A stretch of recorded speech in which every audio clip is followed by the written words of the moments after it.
En 95.9 Cámara FM llegó el momento de las noticias.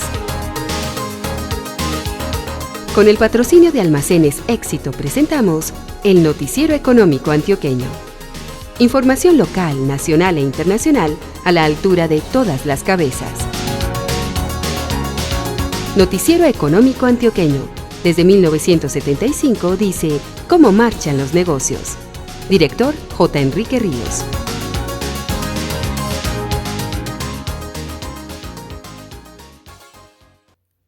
Muy buenos días, bienvenido a la edición dominical en este puente que inició con la celebración del Día del Trabajo el pasado viernes. Hoy es domingo 3 de mayo de 2020. Esta es la emisión 18.864 que ofrecemos en nombre de Almacenes Éxito. A todos nuestros proveedores, nuestros aliados de confianza, queremos decirles, estamos con ustedes. Seguiremos trabajando de la mano para darle a los colombianos tranquilidad y confianza en los momentos que vive el país. Gracias a los compromisos y al apoyo del Grupo Éxito, podemos tener nuestras puertas abiertas, podemos garantizar tranquilidad a nuestros empleados y proveedores y cumplirles, y sobre todo cumplirle a sus familias. Gracias Grupo Éxito por su compromiso. En Grupo Éxito sabemos que juntos saldremos adelante. Estamos de celebración por los 45 años que cumplió el Noticiero Económico Antioqueño el 1 de mayo. En las semanas que hemos vivido de cuarentena y de distanciamiento social, el asunto económico ha cobrado preponderancia al mismo nivel de las acciones en pro de cuidar la salud. Esta mañana escucharemos las reflexiones del profesor Oscar Manco y el decano de la Escuela de Economía, Administración y Negocios de la Universidad Pontificia Bolivariana, Jorge Alberto Calle de Alemán. Sean bienvenidos. Hola, muy buenos días a todos los oyentes del Noticiero Económico Antioqueño. Un saludo muy especial a J. Enrique Ríos y felicitaciones, obviamente, por sus 45 años de vida, llenándonos de información económica y actual que para nosotros, pues, tanto los académicos como los empresarios, es demasiado útil y sirve en muchas ocasiones para la toma de decisiones. En esta ocasión quiero, pues, obviamente referirme a la situación económica en que nos hemos venido adaptando, entre comillas, si uno se podría adaptar a estas situaciones, y a lo que realmente estamos padeciendo, ¿cierto?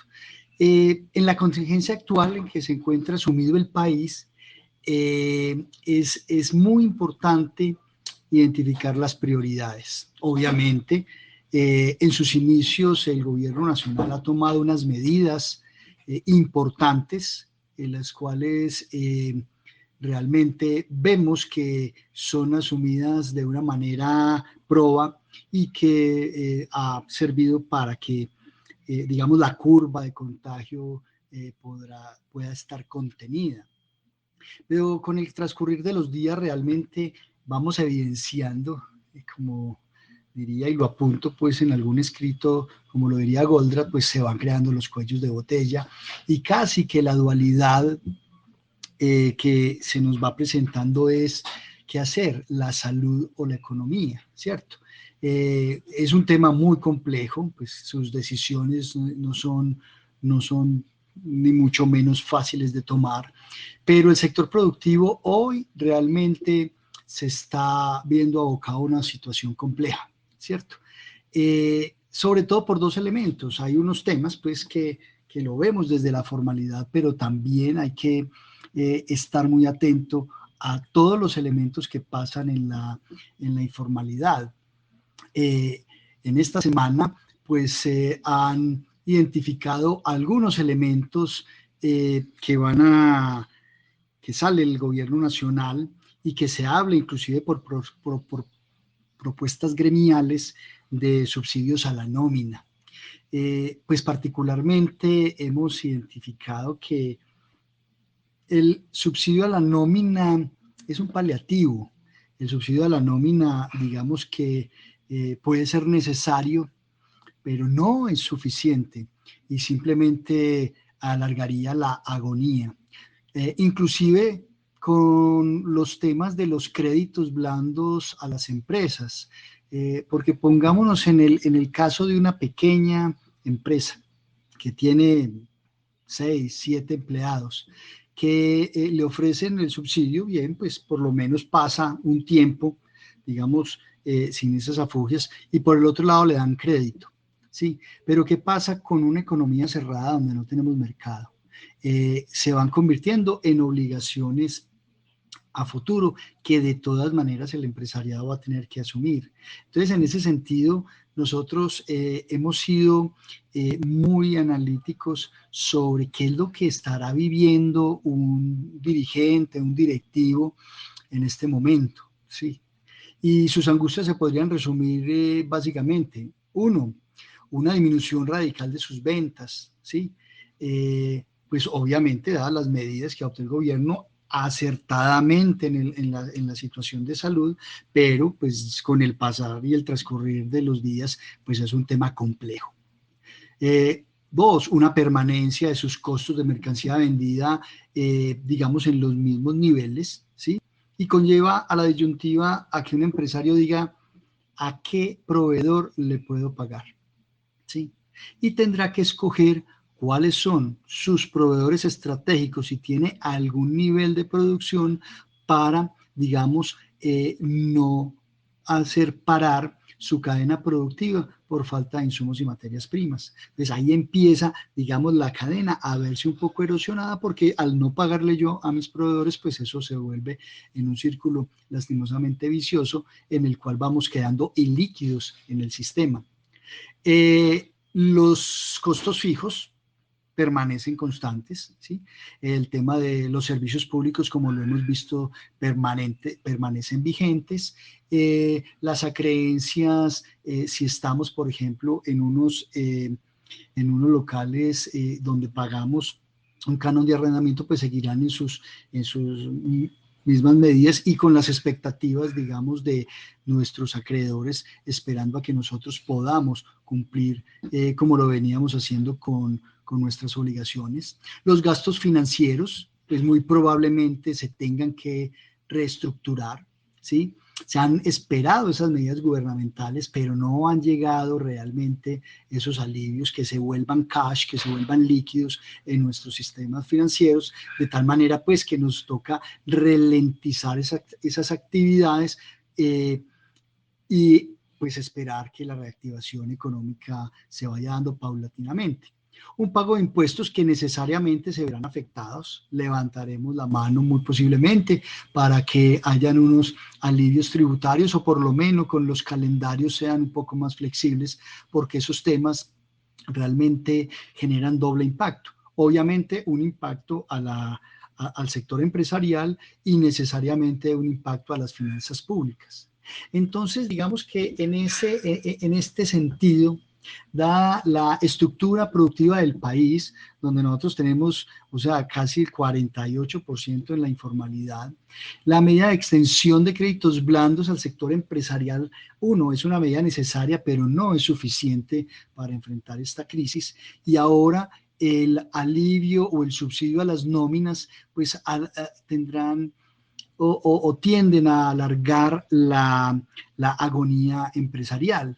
Entonces necesitamos unas medidas que realmente reactiven las cadenas de suministro, garanticen mercados inmediatos y cuando estas medidas de aislamiento ya hoy se han vuelto selectivas y los grupos poblacionales, o sectores económicos, pues realmente vayamos o podamos rápidamente reactivar nuestra economía. Entonces, varias son las medidas. Uno, yo creo que el gobierno nacional ya tiene que tomar unas decisiones en el tema de, en términos de salud, generar los protocolos sectoriales para que Colombia pueda reactivar su actividad económica con exigentes medidas y protocolos en bioseguridad para evitar el contagio.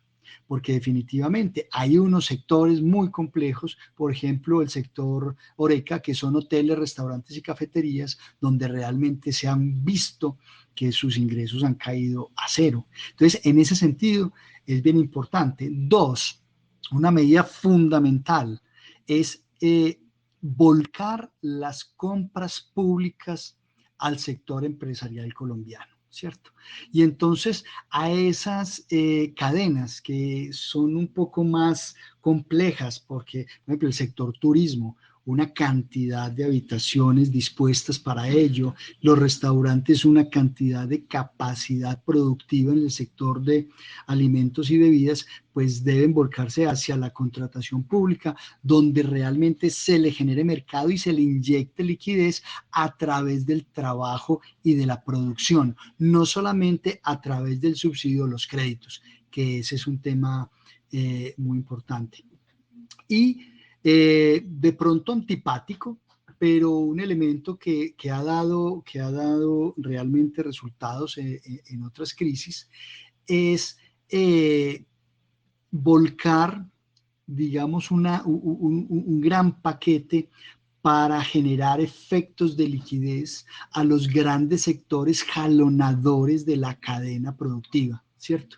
Es decir, por ejemplo, los sectores que en este momento se están moviendo, los sectores de alimentos, de abarrotes, de abastecimiento, pues deberían tener también unas inyecciones importantes para que ellos jalonen la cadena desde la formalidad y, por qué no decirlo también, desde la informalidad, para que se distribuya esa liquidez a través de toda la cadena y se pueda reactivar el consumo, que realmente le va a dar un poco de oxígeno a este tema tan complejo que estamos viviendo.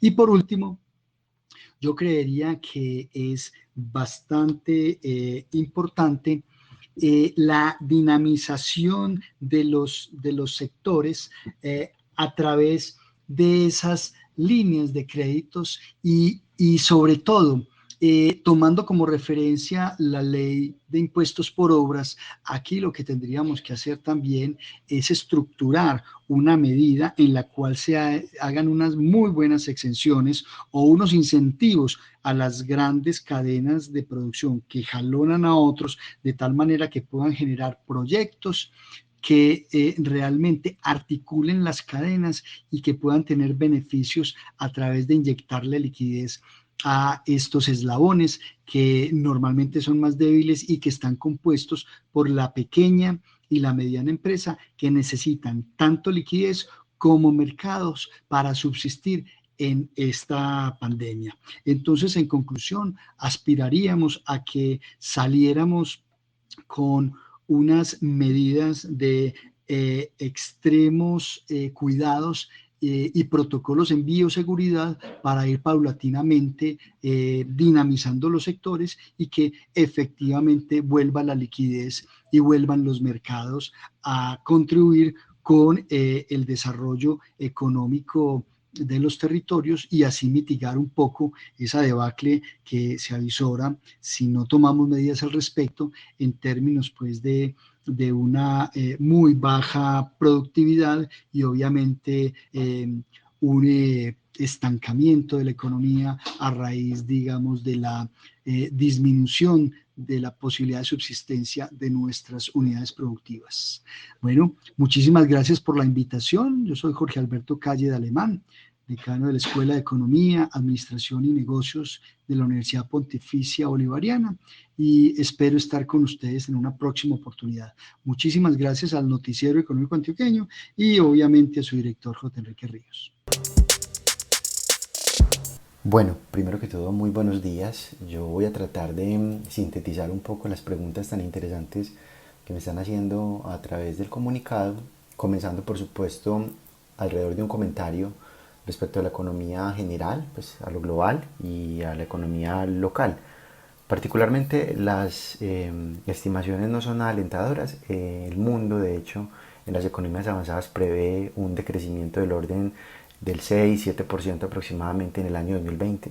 Estados Unidos una contracción del 5.9% aproximadamente. De hecho, hoy se publicó el dato con una disminución del 4.80%, que estuvo por debajo incluso de las expectativas, con lo cual la crisis en la cual estamos nosotros inmersos es una crisis de data importante, máxime que Alemania es una economía por supuesto muy robusta y estima que decrezca cerca del 7%. En el caso de nuestras economías emergentes, Para Colombia se estima una caída cercana al 2.5% en recientes actualizaciones.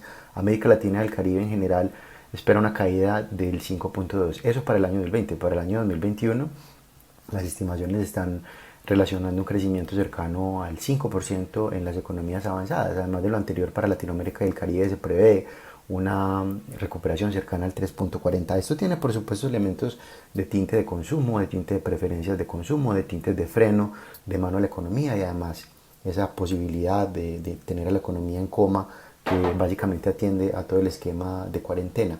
Complejo por supuesto por toda la pérdida de fuerza laboral y por todo el ejercicio que nosotros hemos venido mencionando de pérdida de tejido económico, que finalmente se traduce en tejido social. Las dificultades para un país semiconfinado están justamente allí. Nosotros somos un país que depende mucho del consumo. De hecho, gran parte de nuestra generación de capital atiende justamente a tal desempeño. El consumo en Colombia a nosotros nos puede representar cerca del 68% de la generación de capital, con lo cual estamos hablando de que si no hay posibilidades, si no hay esquemas para generar consumo, por ende entonces no tendremos un crecimiento evolutivo.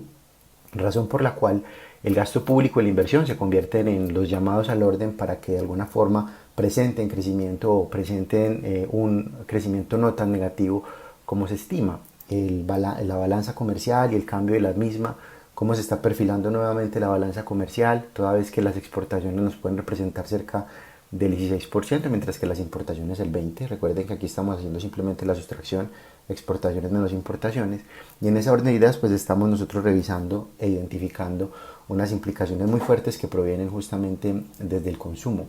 Se habla mucho de que Colombia, para efectos de no incurrir en errores, pues debería pensar en última instancia en lo que ustedes mencionan, en la emisión monetaria. Sin embargo, yo quiero resaltar lo siguiente: Colombia ya lo está haciendo, ya está haciendo emisiones.